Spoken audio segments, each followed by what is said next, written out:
स्वर सुधा मंच पर प्रस्तुत है मालती जोशी की कहानी नीड़ का निर्माण। फिर स्कूल से लौटते हुए पिंकी ने दूर से ही देखा कि दरवाजे के सामने एक ऑटो खड़ा हुआ है।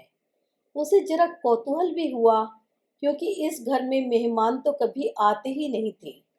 उसने तेजी से पैडल मारना शुरू किया, पर पास पहुंचते पहुंचते उसकी सारी उत्सुकता समाप्त हो गई। मन खट्टा हो गया। ये तो वही बरेली वाले अंकल हैं। पता नहीं यहाँ क्यों चले आते हैं, जबकि यहाँ कोई उनसे सीधे मुंह बात नहीं करता। बस एक नानी ही थोड़ी बहुत लिफ्ट देती है। उसका कहीं इतना अपमान हो तो वह उस घर की ओर झांक कर भी न देखे, पर इन्हें देखो, जब तक मुंह उठाए चले आते हैं। मन की सारी हिकारत चेहरे पर ओढ़कर वह गेट के पास तनकर खड़ी हो गई। सोच लिया कि आज इन्हें बाहर से ही विदा कर देगी। कह देगी मम्मी आज देर से आने को कह गई है। नानी का भी मामा जी के यहाँ जाने का प्रोग्राम था। अंकल नीचे उतरकर शायद चिल्लर के लिए जेब टटोल रहे थे। पिंकी उनसे कुछ कहती, इससे पहले वे ही बड़े अधिकार से बोले, पिंकी जरा नानी से रुपए की चिल्लर तो लाना। कितनी चाहिए? उसने अनायास पूछ लिया। 40 पैसे। जब तक वह अपना छोटा सा बटुआ खोलकर पैसे निकालती, अंकल अटेची उठाकर दनदनाते हुए गेट के अंदर दाखिल हो चुके थे। उसे अपने ऊपर इतना गुस्सा आया, भला इतना सौजन्य बरतने की क्या जरूरत थी। पर सच तो यह था कि अंकल के बदले हुए तेवर ने उसे हैरत में डाल दिया था। आज तो उनका नक्शा ही और था। हमेशा वाली बेचारगी का तो कहीं पता ही नहीं था। रिक्शा वाले को पैसे देते हुए वह अपने को बुरी तरह कोस रही थी। अब उसकी इच्छा हो रही थी कि वह गेट पर से ही लौट जाए, 2-3 घंटे किसी सहेली के यहाँ गुजार दे। वैसे भी तो मम्मी उसे कहीं न कहीं भेज ही देती है। इससे तो अच्छा है खुद ही चली जाए। भीतर जाकर भी क्या करना है, वही हमेशा वाला सीन होगा। अंकल एक कुर्सी पर सिर झुकाए बैठे होंगे। सामने वाली कुर्सी पर बैठी नानी जार जार रो रही होगी। फिर मम्मी की एंट्री होगी।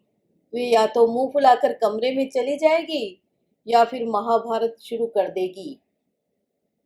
पैरों को किसी तरह घिसटते हुए पिंकी भीतर आई तो देखा वह नजारा ही बदला हुआ है। अंकल इत्मीनान से सोफे पर बैठकर जूते खोल रहे थे। नानी पास खड़ी क्षमा याचना के स्वर में कह रही थी, शीला तो अब तक लौटी नहीं, आज देर से आने को कह गई है। पहले से पता होता तो मैंने सुबह फोन किया था। पिंकी चुपचाप कमरे में खिसक आई। सुबह एक नहीं 2 बार फोन आया था। दोनों बार पिंकी ने ही रिसीव किया था। पहली बार मम्मी नहा रही थी, दूसरी बार वे अपनी लूना स्टार्ट कर रही थी। पिंकी ने फोन पर बड़ी बेरुखी से बात की थी। उसे इस आदमी से ही नहीं, उसकी आवाज़ तक से नफरत हो गई थी। इसीलिए उसने बड़े बेमन से मैसेज लिया था और बड़ी आसानी से उसे भूल गई थी। सच, जिंदगी कितने मजे से गुजर रही थी कि 1.5 साल पहले यह शख्स एक हादसे की तरह घर में दाखिल हुआ। घर में जैसे कोहराम मच गया था। पिंकी को ठेल ठाल कर पड़ोस में भेज दिया गया था, और वह बच्ची नहीं थी। लौटकर भी उसने वातावरण के तनाव को सूंघ लिया था। उसके बाद तो जैसे यह सिलसिला ही शुरू हो गया। जब भी वे आते, घर को एक अजीब सी बदहवासी से भर देते। मम्मी तो उस समय पहचानी नहीं जाती। उनके चले जाने के बाद भी कितने ही दिनों तक वे वैसी ही चिड़चिड़ी और गुस्सैल बनी रहती। या तो नानी से हफ्ते भर के लिए बोलचाल ही बंद हो जाती, या फिर दोनों रात दिन लड़ती रहती। मम्मी नानी से कहती, तुमने ही उसे शह दी है, तभी उसे हौसला हुआ है, नहीं तो इधर आंख उठाकर देखने की भी उसकी जुर्रत नहीं थी। हैरान परेशान पिंकी ने आखिर एक दिन पूछ ही लिया। मम्मी से पूछने का तो सवाल ही नहीं था, नानी से ही पूछा, नानी ये कौन है हमें तंग करने बार बार क्यों आ जाते हैं? नानी थोड़ी देर तक सोचती रही, फिर बोली, बेटे, ये तुम्हारे अंकल हैं, बरेली में रहते हैं, पर यहाँ क्यों आते हैं? इस बार भी नानी को कुछ सोचना पड़ा। फिर बोली, क्या पता, कोई जमीन जायदाद का मामला होगा, नहीं तो इतने चक्कर कोई क्यों काटेगा। नानी, उन्हें जो भी चाहिए दे दिलाकर रवाना करो। हमें कुछ नहीं चाहिए, बस कहो कि हमारा पीछा छोड़ दे। पिता के परिवार से पिंकी को जरा भी लगाव नहीं है, बल्कि उन लोगों से वितृष्णा सी हो गई है। जो व्यक्ति अपने बीवी बच्चों को छोड़कर विदेश चला गया है, यही नहीं, वहाँ उसने अपना नया घर भी बसा लिया है, ऐसे व्यक्ति को पिता कहते उसे शर्म आती है। और जब पिता से ही कोई सरोकार नहीं रहा, तो उसकी जायदाद की औकात ही क्या है? उसे किसी की खैरात नहीं चाहिए। दाल रोटी मजे से चल रही है, चलती रहेगी। अब उसकी समझ में आया कि इस आदमी को देखते ही उसे आग सी क्यों लग जाती है। पिता की जो धुंधली सी आकृति उसकी स्मृति पटल पर अंकित थी, उससे इस व्यक्ति का चेहरा बहुत मिलता था। भाई जो ठहरा। एक बार उसने मम्मी से भी हिम्मत करके अपने मन की बात कह दी। मम्मी, ये बरेली वाले अंकल हर महीने 2 महीने बाद दरवाजे पर आकर खड़े हो जाते हैं। अच्छा नहीं लगता। इन्हें जो चाहिए दे दिलाकर छुट्टी कर दो। उसकी बात पूरी भी न हो पाई थी कि एक करारा तमाचा उसके गाल पर पड़ा। हर बात में तुम्हारा बोलना जरूरी है? मम्मी चीखी। ये उल्टी सीधी बातें तुम्हें कौन सिखाता है? सिसकती हुई पिंकी को अपने अंक में भरते हुए नानी ने कहा, मैं सिखाती हूँ। अब चाहो तो मुझे भी सजा दे दो। तुमसे लड़कर क्या पार पा सकती हूँ मैं? पर यह सब कहने की क्या जरूरत थी? कुछ तो कहना ही था। वह दूध पीती बच्ची तो नहीं है, उसके दिमाग में भी 100 तरह के सवाल उठते हैं। नानी ने कहा, वह तो है ही पुरखिल, रही सही कसर तुम पूरी कर रही हो। तुम दोनों ने मिलकर मेरा जीना मुश्किल कर रखा है। गेट पर लूना की आवाज आते ही पिंकी चौकन्नी हो गई। उसके कान बाहर ही लगे रहे, पर वह अपनी जगह से हिली नहीं। वह किताब पढ़ने का नाटक कर रही थी, पर एक अक्षर उसके दिमाग में नहीं उतर रहा था। वह प्रतिक्षण बाहर के हंगामे की प्रतीक्षा कर रही थी, पर कुछ सुनाई नहीं दिया। मम्मी शायद आज कुछ दूसरे ही मूड में है। अब मुंह फुलाकर भीतर आएगी और अपने पलंग पर निढाल होकर पड़ी रहेगी। नानी बार बार आवाज देंगी, पर उन्हें कोई उत्तर नहीं मिलेगा। मम्मी भीतर तो आई, पर वे शायद एक तीसरे ही मूड में थी। आते ही कड़क कर बोली, यहाँ आकर पसर गई हो? बाहर एक गिलास पानी भी नहीं दे सकती क्या? मैं भी स्कूल से थक कर आई हूँ। अब तक किसी ने चाय तक के लिए नहीं पूछा है। बड़ी लाट साहब हो गई है, अपने आप बनाकर नहीं पी सकती। अम्मा ने बहुत सर चढ़ा रखा है। पिंकी भुन भुनाते हुए उठी, पैर पटकते हुए किचन में गई और 2 गिलास पानी बाहर रखकर चली आई। जब वह लौट रही थी तो मम्मी ने फिर कड़क कर पूछा, सुबह फोन आया था, बताया क्यों नहीं? याद नहीं रहा, उसने लापरवाही से कहा और वापस कमरे में आकर पड़ रही। उसे मम्मी पर बेहद गुस्सा आ रहा था। कम से कम इस आदमी के सामने तो उसे बेइज्जत न करती। नानी किचन में पहुंच गई थी और पकोड़े तलने की खुशबू सारे घर में फैल रही थी। उस महक से पिंकी की भूख और तेज हो गई और वह मन मारकर पड़ी रही। अगर दूसरों को उसकी परवाह नहीं है, तो वह भी नदीदों की तरह रसोई में नहीं झांकेगी। थोड़ी देर बाद मम्मी फिर कमरे में आई। मुंह हाथ धोकर उन्होंने जूड़ा बनाया, हल्का सा मेकअप करके एक प्यारी सी साड़ी पहन ली। पिंकी कनखियों से चुपचाप उन्हें तैयार होते देखती रही। बाहर जाते हुए मम्मी ने जैसे दीवार को सुनाकर कहा, हम लोगों को लौटने में देर हो सकती है, खाने पर इंतजार मत करना। पिंकी के कान एकदम खड़े हो गए। तो क्या मम्मी अंकल के साथ बाहर जा रही है? नहीं तो हम लोगों का मतलब क्या है? उसे तो सोचकर ही झुरझुरी हो आई। वैसे पिछले दिनों में एक बात पिंकी ने नोट की थी। मम्मी का रुख कुछ नरम हो चला था। शायद ये नानी की सीख का असर हो। नानी को उसने अक्सर कहते सुना है, कल को पिंकी की शादी करनी है कि नहीं, तब कन्यादान कौन करेगा, और तुम्हें परेशानी क्या है? समझौते का प्रस्ताव तो उधर से आया है, तुम्हारी नाक तो नीचे नहीं हो रही है ना? पिंकी की शादी अभी कोसों दूर थी, पर नानी को अभी से उसकी चिंता हो गई थी।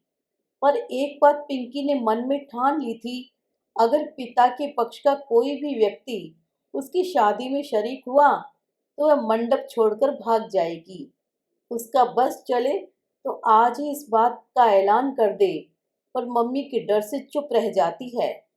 लगता है नानी के बार बार तकाजे के आगे मम्मी ने हथियार डाल दिए हैं, और अब वे समझौते की शर्तें तय करने के लिए ही बाहर गई हैं।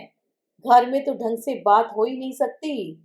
नानी तो शुरू से ही जैसे विरोधी खेमे से मिल गई है।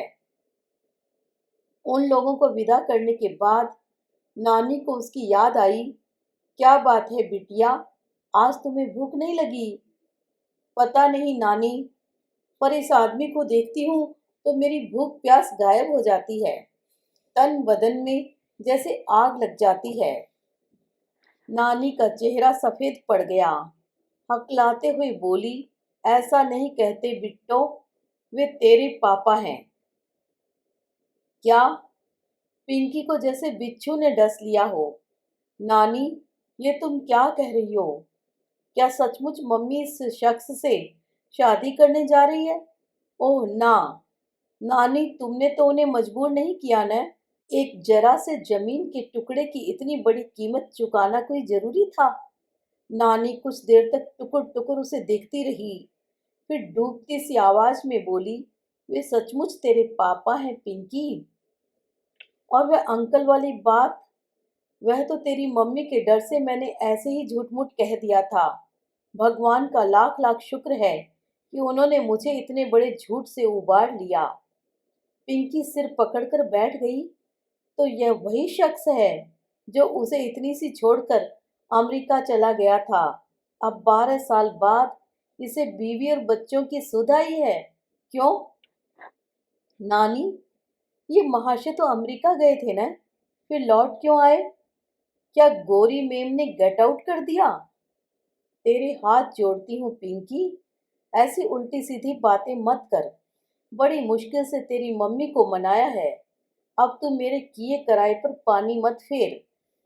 पिंकी बुत बनी नानी को देखती रही। नानी कहे जा रही थी, तू बता, गलती किससे नहीं होती? फिर विलायत तो माया नगरी है, अप्सराओं का देश है। ऐसे में तो ऋषि मुनियों का मन भी डोल जाता है। आदमी की क्या बिसात। समझ लो कि अपने ही भाग्य का फेर था जो उसकी मति भ्रष्ट हो गई। जब अपने ग्रह सीधे हो गए तो उसे अपने आप सुमति आ गई। माया का पर्दा हटा और तुम लोगों की याद आ गई। तब से बेचारा बराबर चक्कर लगा रहा है, पर तेरी मम्मी अब जाके पसीजी है। मैंने तो साफ कह दिया था, तुझे पति की जरूरत नहीं है तो न सही, बेटी को तो बाप चाहिए। अपनी जिद के लिए तू उसका छत्र क्यों छीनती है? बाप के रहते बेटी अनाथ क्यों कहलाएगी? और कल को जब इसकी शादी होगी तब दुनिया को क्या बताओगी? यही न कि इसका बाप न मरा है न जिंदा है। बाप बाप बाप, पिंकी को लगा कि ये बात सुनते सुनते उसके कानों के पर्दे फट जाएंगे। बेटी के लिए बाप अगर इतना ही जरूरी था तो उसकी कोई ढंग की तस्वीर तो मन में रहने दी होती। उसने तो बचपन से पिता को एक खलनायक के रूप में ही जाना है। जब भी उसका जिक्र हुआ, घृणा और तिरस्कार के साथ ही हुआ है। हमेशा उसके अनाचार की कहानियां ही सुनी हैं, जैसे कि सहेजने लायक एक भी मीठी याद मम्मी के पास न हो। इस घर से पिता की हर याद नामो निशान झाड़ पहुँच कर फेंक दिया गया है। एक फोटो तक बाकी नहीं है। और अब इतने सालों बाद मम्मी उन बिखरे धागों को समेटने चली है। इस पर तुर्रा यह है कि यह सब पिंकी के लिए हो रहा है। अरे बेचारी, पिंकी की औकात ही क्या है। उसका इतना ही ख्याल होता तो उसके बचपन को यूं सूना न किया जाता। पिता बहुतों के नहीं होते, पर उनकी मधुर यादें होती हैं। उन यादों से मन बहल जाता है, सूनापन संवर जाता है। आज जब उसे पिता शब्द से ही वितृष्णा हो गई है, तो उनका आसन फिर से झाड़ पोंछ कर चमकाया जा रहा है। अगर यह सब कुछ पिंकी के लिए हो रहा है, तो कोई उससे पूछता क्यों नहीं? उसकी राय का क्या कोई महत्व नहीं है? या कि वह समझौते की एक शर्त भर है? इससे ज्यादा कुछ नहीं।